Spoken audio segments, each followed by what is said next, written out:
as well. The Royals bullpen, everybody knows the numbers, 68-5 with a lead after 6 innings, 75-1 when you give that bullpen a lead after 7, 82-1 after 8. So, I mean, that is the key there, but you're absolutely right. San Francisco's bullpen is very good as well. So it's going to be interesting. I think one of the biggest keys is the speed of Kansas City. I expect them to be. If they don't, then it changes what got them to the dance. I expect them to be running all over the place and trying to force mistakes, push the issue, keep that same tempo. They average nearly a steal a game during the regular season, and they're over that here in the playoffs. Right. As much as people have maligned Ned Yost for the way he manages, and, some of that is very, very deserved criticism, the Royals have to just keep doing Leave things my man the way Yost they've been doing alone. it. Leave my man Yost alone. Come on, man. Yeah, it's tough to put him up against Bruce Bochy. Bochy's a very established commodity as a manager. But, they got to keep doing things the way they did, even though they don't have that big, long layoff, so they can't keep getting that night-after-night victory. They have to play their style of ball in their ballpark, because if they could win at least one of these games, obviously they want to win them both. But I think really the biggest one is going to be tonight. The Royals really can't let tonight's game get away, or I think it might be a slippery slope. No, and you know what, you guys, by jokingly about Ned Yost, I do like him. I like a gutsy coach, but man, he makes some calls. He's ridiculous sometimes with some of the stuff. I'm with you guys. I'm having some fun because I know it drives the internet people crazy when you stick up for it, because he's just they don't like him. So I have some fun with that. There are some things that he does that I go, ew, man, I'll tell you what. Luckily you won that thing, because if you didn't, you may not have a house to go home to tonight. They may have burned that thing down before you got back from the game. But seriously, I like a gutsy manager. I mean, the worm turns on that so quickly. They loved Terry Francona in Boston every bit as much as we do until they didn't anymore. And then once they didn't, it was over, and we've moved on to the next pretty girlfriend, and we're done with Terry Francona. Now the problem is that he's a player's manager, and then, blah, blah, so on and so forth. I love the player's manager. And real quick, while you and I were talking earlier just a moment ago about that bullpen of San Francisco, their postseason ERA from the bullpen, 1.8. So that ERA, or that bullpen, has also more than lived up to its end of the bargain as well. That's going to make this a really good World Series. I think we're going to see I don't know. I'm looking for a well-pitched, low-scoring, nail-biter type of games here in this World Series. Or maybe when you expect that, you end up getting the opposite. You end up getting the 10-9 shootout type games. What are you looking for? I expect this thing to be a more classic, more traditional type World Series. I agree. I think it's going to be, a lot more low scoring. It's going to be a real National League style, even though, the first two games will be having the DH. But, I think the Royals, the way they won that last series, they really had a lot more power, a lot more home runs than they're used to relying on. It was kind of a really uncharacteristic display of power, and I don't expect that to continue, especially with the pitching that the Giants have. So I think it's going to be pretty low scoring. I think it's going to be very interesting once it gets to San Francisco, as far as, when it comes to substituting, pinch hitting for different pitchers and, playing that actual National League style where the pitcher is in there. Then you've got to really got to manage your bullpen and your pinch hitters very well. Of course, that's really going to probably play into the hands of Bochy and the Giants. So I think it's going to be really a National League style all the way through. And of course, that goes toward the Giants. Yep. You know what? I want to just throw this out here. Those of you guys, I know that sometimes I'm right and sometimes I'm wrong, and I've got no problem talking about either one. But I remember saying, maybe around the All-Star break, I said, you know what? I know people say 90 wins is this magic number when we were talking about the Indians. I said, man, there's so much parity around baseball. I definitely could see not only less than 90 wins getting you in the playoffs, I can see a whole bunch of teams doing that, and I could see some teams doing some damage at under that number. And I was specifically looking at the Indians, but they didn't finish the job. But this is the first World Series ever with two teams both under 90 wins for the season. Granted, it's only 1 and 2 games. San Francisco finished 88-74, Kansas City 89-73, but first time. That shows a little bit as well of the parity, and also too the changing of things as you take the dirtier parts of the game out. You get a little more back down to earth, a little back down to some more traditional baseball. But I thought that was interesting. Both teams. I thought maybe one team had a shot at going to the Fall Classic with less than 90. Didn't think that both of them did, so there you go. But it'll be very interesting. It starts tonight. All of these games, 8:07, first pitch. No afternoon baseball. No afternoon World Series games. No daytime World Series games. All of them 8:07. First one's tonight. How do you see this thing going down, Jeff?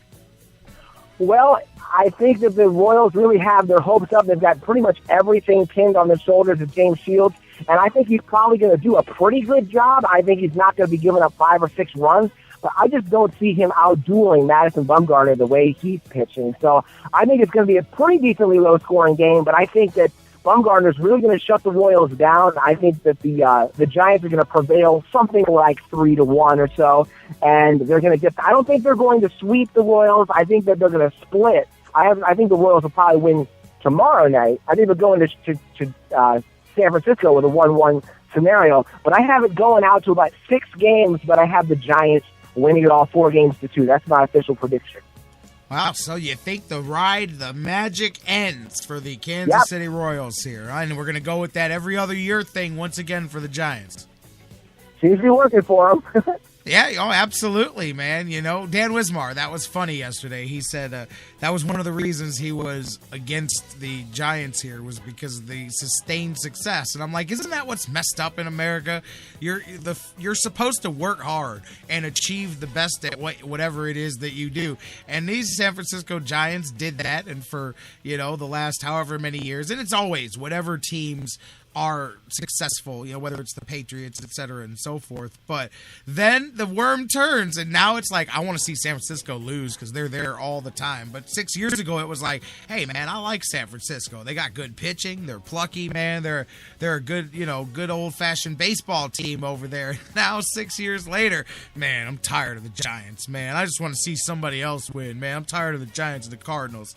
It's just funny how you do your job, and then you do it well, and then people get tired of you. They like you doing it, and then they don't like you doing the same thing. It's just funny. It's the way America goes. Build them up to tear them down to build them back up again. That's right. It's funny how just 2 championships is enough to say, you're too much of a dynasty. We're sick of you. Let's get somebody else. Get some new blood on the throne. I love it. Going to be a good one. It starts tonight. We'll talk about it. Jeff, of course, you and I will catch up at the end of the week with the Browns hat on. We'll do the scouting report for the Raiders. Ugly one this week. We're not even going to talk about it until Friday, Jeff, but enjoy some World Series. First pitch tonight. You and I will catch up, talk some pigskin on Friday. Sounds good, J-Rock. I'll be looking forward to talking Browns-Raiders to you, and I'll be coming to you from a mystery location. Always a secret location with you, man. I love it. I get mad when you're just calling in from home. I'm like, nah, man, I feel ripped off this week, man. All right, Jeff, have a great week. Enjoy some baseball. We'll talk on Friday. All right. Thank you very much, J-Rock. You got it. My man, Jeff Gorman. Of course, you guys can check him out, Indians101.com. Tweet with them at Indians_101. Yeah, I saw a comment in the chat room. I know. We still talk baseball. We talk baseball at some point most days here on the show. We talk about everything at some point most days on the show. Speaking of, still to come, up next, Dr. Football Bill Chachkes in the house. Of course, we've got the news update coming your way. Dr. Football's here. We'll talk some Browns, some NFL, some Monday Night Football, Percy Harvin, all of that. Doug Plagens, voice of the Lake Erie Monsters, comes up as well in hour 2. So we've got a busy second hour coming your way. Let's take a break. Get some dancing here. Can you feel that in the background? A little Night Fever by the Bee Gees. The playoffs this year, World Series, all night games. A little bit of night fever there, It's a shame there's no more. I miss afternoon World Series games, daytime World Series games. That's an era of a lost day. Anyways, get you some news coming back. Dr. Football in the house. Let's do it, baby. Talking some NFL and some Browns as we roll into hour 2 of the Sports Fix after the news.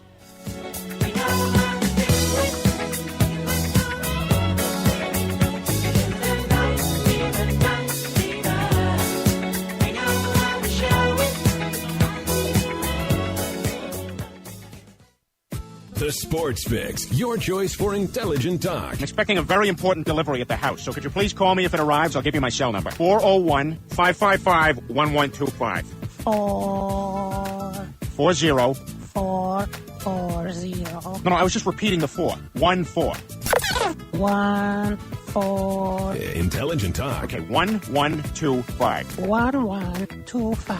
1, 5, 5. I'm not giving you quantities of the numbers. I'm giving you the numbers. 1, 1, 2, 5. Those are the last 4 numbers. Oh, I see. 1, 1, 2, 5. Yes. All right. Now read the number back to me. Let me get my pen. The Sports Fix will be right back. Hi, this is Joe Tate, and you're listening to the Sports Fix.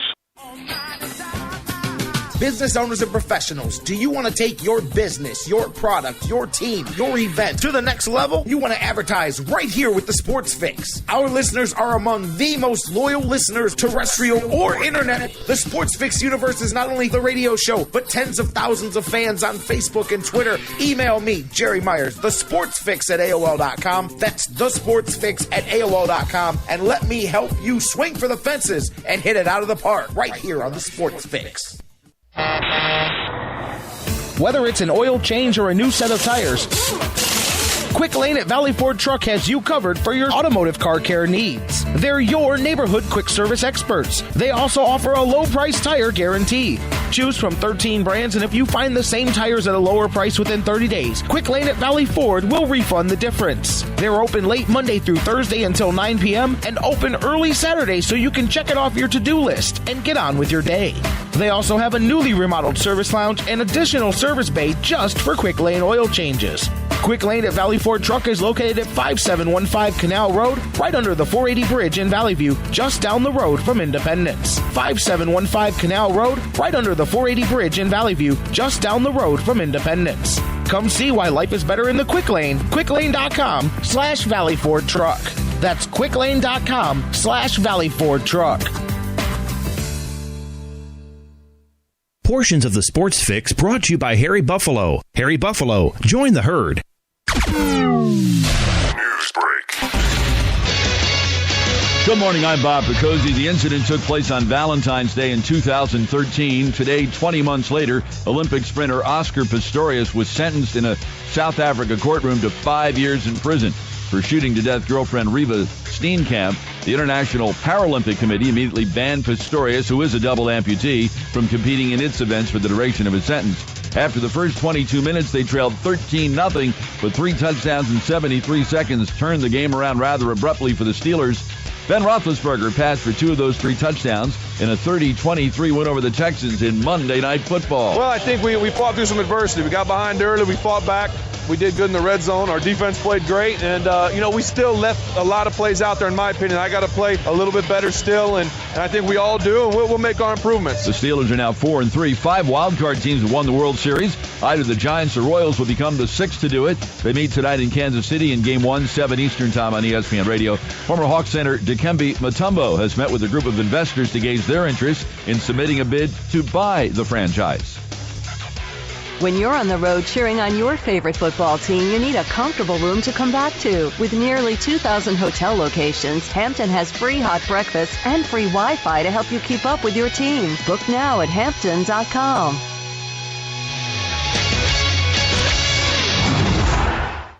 You're listening to the Sports Fix.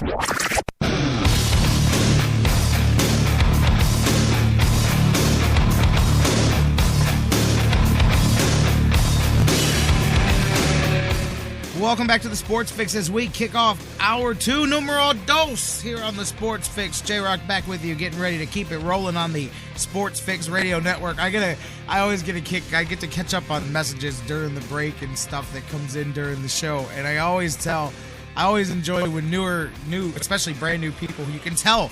I get messages like, you talk about so much different stuff, and I'm like, what do you think? Like, I don't know. I find it funny because sometimes, listen, I get it. I bombard you on social media. I'm a promotional machine, and but I'm like, what do you think? You think I just say, hey, listen to this, it's completely different? Like, I mean, only an idiot would say that and not be different, because it takes like 10 seconds for somebody to listen and turn it back off, but whatever. But I do get a kick out of that, man, and the fact that, That's how we roll. So let's keep doing it. Thank you guys for being with us. You already know that, but I laugh at some of the messages that come in sometimes during the breaks of the show. J-Rock back with you. Dr. Football Bill Chachkes is going to join us in just a moment as he's with us every Tuesday talking NFL and Browns, and we got a lot to talk about with him. Doug Plagens, voice of the Lake Erie Monsters.